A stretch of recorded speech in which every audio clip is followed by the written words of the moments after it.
L'arbre de Justine. Histoire écrite par Bernard Fichou. Et je l'ai trouvée dans les belles histoires. Justine serre fort la main de sa maman qui l'emmène à l'école à travers les rues étroites de la ville. Justine est toute petite. Les longues jambes des passants la bousculent. Au-dessus d'elle, les immeubles cachent le ciel. Justine a peur de tout ce qui est grand. Justine embrasse sa maman à la grille de l'école, puis elle entre dans la classe. La maîtresse a un air décidé ce matin. Elle dit « Notre ville est grise, notre ville est triste, il faut lui redonner la joie de vivre. » Justine est d'accord. Mais comment? Vous voyez ces bébés arbres dans les pots? Chacun d'entre vous va en choisir un et le déposer sur sa table. Après, je vous dirai un secret. Tous les élèves se précipitent pour s'emparer des bébés arbres. Chacun veut le plus beau, le plus feuillu. C'est la bousculade. Quand Justine arrive à s'approcher de la table, les autres ne lui ont laissé qu'un tout petit bébé arbre, juste une tige avec une feuille minuscule au bout. Justine est un peu déçue, mais elle le trouve quand même joli, son petit arbre. La maîtresse prend un air sérieux. Maintenant, je vais vous dire mon secret. Ces arbres sont magiques. Occupez-vous-en bien. Soignez-les. Aimez-les. Et si vous y mettez tout votre cœur, vous verrez ce que vous verrez. Justine a très envie de croire à la magie de son petit arbre. Elle décide d'en prendre grand soin. La maîtresse explique comment faire. Justine l'écoute avec attention. Chaque jour, elle arrose la terre avec un peu d'eau. Chaque jour, elle retire une herbe qui gêne. Chaque jour, elle nettoie la feuille et Justine parle à son arbre.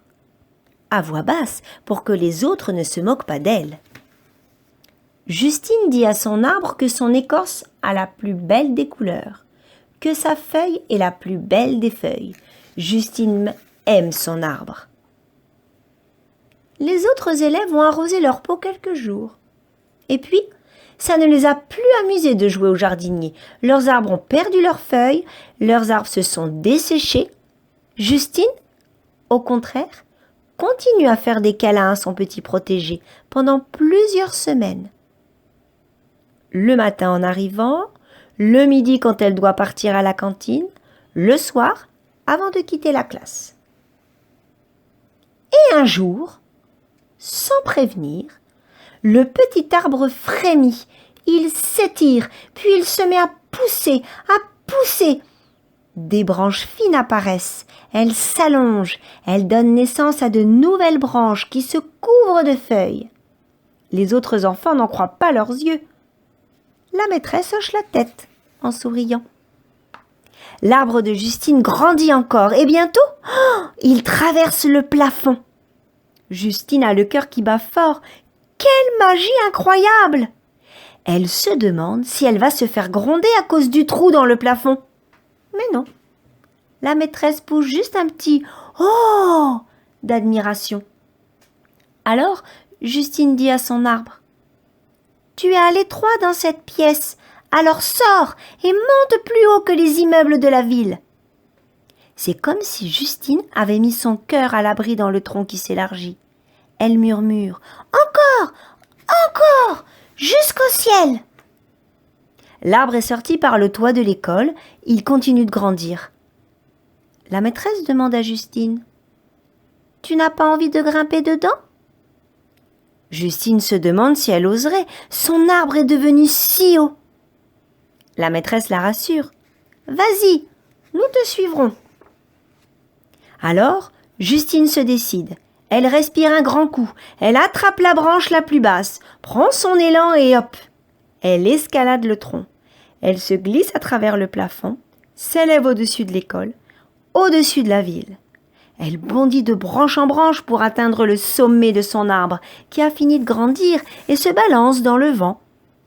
À travers les larges feuilles, Justine voit jusqu'à l'horizon. Oh, les immeubles semblent minuscules. La maîtresse et les autres enfants de la classe rejoignent Justine en riant. La maîtresse dit « Vous avez vu ? L'arbre de Justine a fait des fruits couverts de graines, et si on les cueillait ?» Justine et ses camarades cueillent les fruits de l'arbre. Ils en ont plein les bras.